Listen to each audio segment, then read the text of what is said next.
rights lawyer went on trial in Beijing Monday. And as supporters and reporters scuffled with police outside the courtroom, diplomats also barred from entering. Pu Zhiqiang is accused of picking quarrels and inciting ethnic hatred in a series of social media posts on Weibo, which is China's version of Twitter. The indictment says Pu criticized government officials and Chinese policy in ethnically divided Tibet and Xinjiang. He's been in custody for about a year and a half now. The U.S. Embassy in Beijing is urging China to release him. And as you just saw a photo there, he was also the defense attorney at one point for Ai Weiwei, the dissident artist. We want to bring in Sophie Richardson, who is the China Director for Human Rights Watch. She is coming to us now from Washington. Great to see you again, Sophie. Just help us understand these crimes that Mr. Pu allegedly committed. Well, I think that if what Pu Zhiqiang has done is a violation of any law, then you and I would be prosecuted for conversations we've had in the course of our regular days today.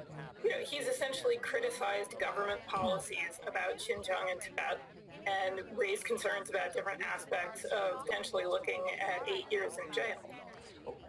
Do you know what happened in court today? I mean, it looks like the trial lasted for a few hours, and observers were supposedly going to be allowed in, especially outside observers who applied in advance, diplomats from the EU, from the UK, and the US. But that didn't happen, did it?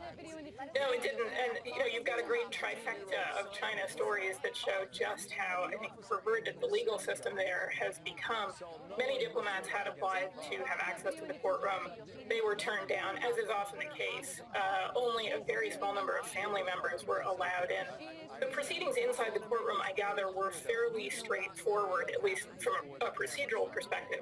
Outside the courtroom, on the other hand, we saw police really use pretty aggressive, and some of the protesters who showed up to support Pu. You know, I was looking at some of the tweets that were translated into English to just kind of understand, you know, what were some of the things that he was saying, and you know, it sounded very benign. Again, he was simply, sarcastically criticizing some of the Communist Party's policies. Can you just go through some of these tweets and just help us understand some of the, I guess, criticisms that he was levying against the government? Sure. I mean, one of the ones, for example,